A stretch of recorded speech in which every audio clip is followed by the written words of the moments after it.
अस्सलाम वालेकुम। मैं हूं फैसल तारड़। आज 16 जुलाई 2021 है और आज दिन है जुमातुल मुबारक का। आज दुनिया ने देख लिया कि लीडर किसको कहते हैं। आज दुनिया ने देख लिया कि एक मुजाहिद कैसे अपने वतन को डिफेंड करता है, कैसे अपनी मुल्क की इज्जत पर आंच नहीं आने देता और कैसे नमक हराम अशरफ गनी के 14 तबक रोशन करता है। उज्बेकिस्तान के अंदर एक कॉन्फ्रेंस हो रही है जिसमें सेंट्रल एशिया के मुमालिक भी हैं और साउथ एशिया के मुमालिक भी हैं। उसके अंदर अशरफ गनी ने खिताब किया।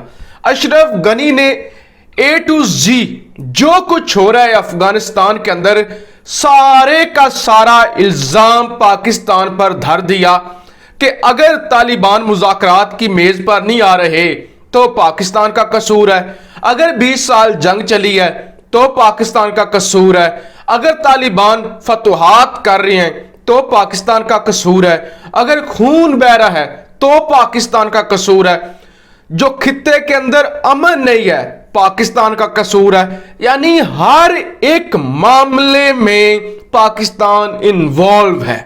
अब पाकिस्तानी शेर की बारी आई। आते ही उन्होंने कहा कि अशरफ गनी अपनी औकात में रहो, अपनी औकात में रहो।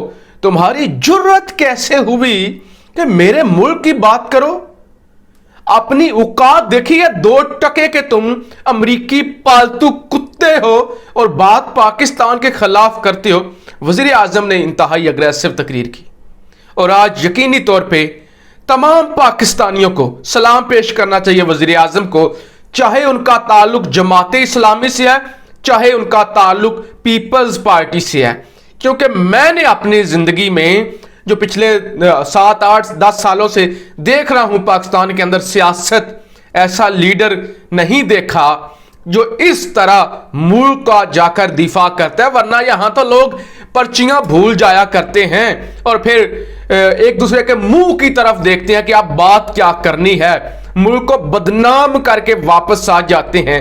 लोग मुल्क की बेइज्जती करते रहते हैं और ये मुस्कुराते रहते हैं, जनाजा निकालते हैं वो पाकिस्तान की इज्जत का। और अभी तक पाकिस्तान इसलिए बदनाम हो रहा था ना कि ये खुद खुश होते थे पाकिस्तान की बदनामी देखकर और कोई जवाब देने वाले नहीं था।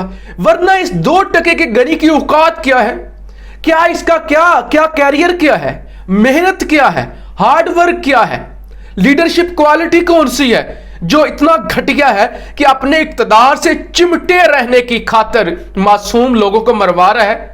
इसके अलावा उसकी क्या कंट्रीब्यूशन है कि अमेरिका ने सदर बना दिया तो बन गया? वो कहां से मेहनत करके आया है? इस 2 टके के टकले सदर के सामने यहां से कोई लोग नहीं बोलते थे, कोई नहीं बोलता था। और आज देखिए ना, तमाम सेंट्रल एशिया के मुमालिक मौजूद थे, रशिया मौजूद था, तमाम मुमालिक मौजूद थे और इधर आपके साउथ एशिया के मुमालिक भी मौजूद थे, उनके सरबराह जो हैं वो मौजूद थे। ऐसे में वजीर आजम ने वो क्लास ली ना। वजीर आजम ने कहा अफगानिस्तान की मौजूदा सूरत हाल का इल्जाम पाकिस्तान पर धरना इंतहाई नाइंसाफी है। वजीर आजम कहते हैं कि किसी भी मुल्क ने अफगानिस्तान को मुज़ाकरात की मेज पर लाने के लिए इतनी ज्यादा कोशिश नहीं की जितनी पाकिस्तान ने की है। लिहाजा ये नाइंसाफी है कि आप इल्जाम पाकिस्तान पर लगाएं। हमने सबसे ज्यादा, वजीर आजम ने सारी दुनिया के सामने दावे से कहा कि हमने सबसे पहले कुर्बानियां दी हैं। हम पिछले 15 सालों से मरते हुए आ रहे हैं तुम्हारी खातिर, तुम हम पे इल्जाम लगाते हो। फिर वजीर आजम ने कहा कि अगर हमें अमन में कोई दिलचस्पी ना होती, और खास तौर पर उन्होंने कहा मुझे अगर अमन में दिलचस्पी ना होती, मैं चाहता कि अफगानिस्तान इसी तरह से रहे, तो क्या मैं काबुल का दौरा करता? क्या मैं काबुल का दौरा करता? मेरा तो मकसद यह था कि इस खित्ते के अंदर अमन हो। लेकिन मुझे आज मायूसी हुई है कि मेरी इतनी मेहनत, मैंने तमाम धड़ों से राब्ते किए। पाकिस्तान एक कॉन्फ्रेंस भी करवाने जा रहा है अफगानिस्तान में अमन के हवाले से, फिर मैं खुद काबुल गया। हम एक एक मिनट और सेकंड को लेकर मॉनिटर कर रहे हैं और हम परेशान हैं। वजीर आजम ने कहा हम डरे हुए हैं, हम तो इस वक्त फियर में हैं कि हम पहले आपके 30 लाख लोग पाल रहे हैं पिछले 40 सालों से, और वही लोग हमें मारते भी हैं, और मजीद ना तो हमारी मैशत और ना हम इसके मुतहम्मिल हो सकते हैं कि हम मजीद आपके लोग पालें। मैं तो डरा हूं इस सारे मामले को लेकर, और तुम कहते हो कि हमें फिक्र नहीं है। फिर वजीर आजम ने कहा, जब तालिबान को फतह का यकीन है तो वो हमारी बात क्यों सुनेंगे। कहते हैं गनी यही शिकवा कर रहा है ना पाकिस्तान की, तालिबान सुनते हैं, पाकिस्तान जानबूझ के उन्हें मुज़ाकरात के टेबल पर नहीं ला रहा। इमरान खान ने कहा, अब एक ऐसा वक्त है जब अमेरिका इस सारे मामले को अधूरा छोड़कर निकल गया। अमेरिका ने जो डेट दी थी उससे पहले निकल गया। अब चंद 100 फौजी मौजूद हैं अमेरिका के, अब तो कोई फायदा नहीं। और अब एक ऐसा वक्त है जब 90% के करीब या 85 जो खुद वो ऐलान कर चुके हैं, उस इलाके पर वो कब्जा कर चुके हैं। चारों तरफ जितनी भी बाउंड्रीज हैं उन पर वो कंट्रोल संभाल चुके हैं। क्या अब वो पाकिस्तान की बात सुनेंगे? जो विन विन पोजीशन में हैं, जो जीती हुई पोजीशन में हैं, क्या जिनको अपनी फतह का यकीन हो चुका है, क्या वो हमारी बात सुनेंगे? कि पाकिस्तान कह रहा है तो पीछे हट जाते हैं, सब कुछ सारी 20 साल की जो मेहनत है उसे पानी में बहा देते हैं इस नमक हराम गनी की खातर। तो वजीर आजम ने कहा, ऐसा नहीं होता, ऐसा नहीं होता, ना हम ऐसा करेंगे। हमने बहुत कर लिया आपके लिए, हमने बहुत कुर्बानियां दी लिया आपके लिए। यही फायदा हुआ है ना इतने लोग मरवाने का, यही फायदा हुआ है ना कि इतने लोग मुल्क के अंदर मरवाए, इतने फौजी मरवाए, शहीद करवाए, मुल्क का अमन तबाह किया।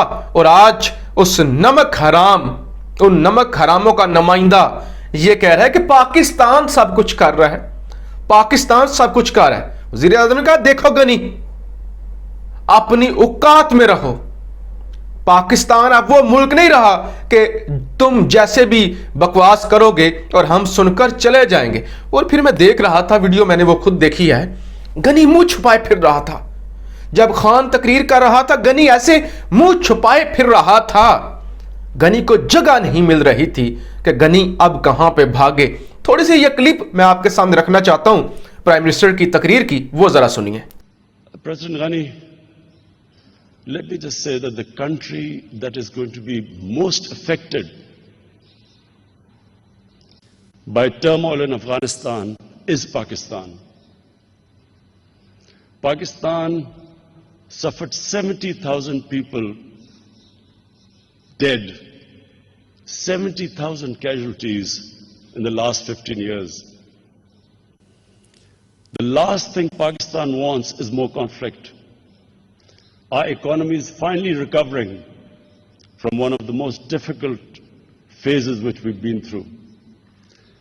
And I repeat, the last thing we want is turbulence in Afghanistan. I can assure you that no country has tried harder to get Taliban on the dialogue table than Pakistan. We have made every effort, short of taking military action against Taliban in Pakistan, we have made every effort to get them on the dialogue table and to have a peaceful settlement there. To blame Pakistan for what is going on in Afghanistan, I feel, is extremely unfair. I came to Kabul. Why would I come to Kabul if I was not interested in peace? The whole idea was that you should have looked upon Pakistan as a partner in peace. And I feel really disappointed that we have been blamed for what is going on in Afghanistan. What is happening in Afghanistan is over 2 decades of conflict, deep divisions, and unfortunately, the United States seeking a military solution when there was not one. When there were 150,000 troops, NATO troops in Afghanistan, the greatest military machine, that was the time to ask the Taliban to come on the table. Why were the Taliban going to compromise when the exit date was given and there were only a few thousand American troops left? Why would they listen to us when they are sensing victory? तो ये है वो गद्दार इमरान खान ये है गद्दार इमरान खान, ये है यहूदी इमरान खान, ये है यहूदियों का एजेंट इमरान खान जो अपने मुल्क का दिफा करता है। और वो हैं आपके सच्चे मुसलमान फजल रहमान जैसे लोग जिनका अपना ही मुफ्ती ज्यादती करता फिरता है मदरसों में और जबान ही नहीं उठाते। और फिर वो मरियम जिसका अब्बा जो है वो बरतानिया में पिज़्ज़े खा रहा है, फिर वो बिलावल जो इस वक्त अमेरिका पहुंचा हुआ है कि हमसे डील करें, हमें हुकूमत के अंदर लाएं। तो एक तरफ तो ये सारी आपकी ईमानदार की आदत है जो कहती है एक टके की करप्शन की, एक धेले की करप्शन की, तो मुझे छोड़ना मत। एक तरफ तो ये है और दूसरी तरफ आपका यहूदी एजेंट है जो आपके मुल्क का दिफा कर रहा है, आपके मुल्क को डंके की चोट पर पूरी दुनिया के सामने उसका दिफा कर रहा है और कहते हैं किसी की जुर्रत नहीं होनी चाहिए मेरे मुल्क पर इल्जाम लगाने की कि आप अमन नहीं चाहते। हम दावे से वजीर आजम ने तकरीर करते हुए खत्म करते हुए दोबारा कहा कि दोबारा कहना चाहता हूं, हम हैं वो लोग जिन्होंने सबसे ज्यादा कुर्बानियां दी हैं, जो सबसे ज्यादा आगे आए हैं, जिन्होंने सबसे ज्यादा जोर लगाया है मुज़ाकरात के लिए। तो ये आज की वीडियो थी। यकीनी तौर पे आपको अपने मुल्क के सरबराह पे फख्र हुआ होगा कि हमारी नुमाइंदगी सही मानों में हो रही है। अपनी राय का इजहार जरूर कीजिएगा। पाकिस्तान जिंदाबाद।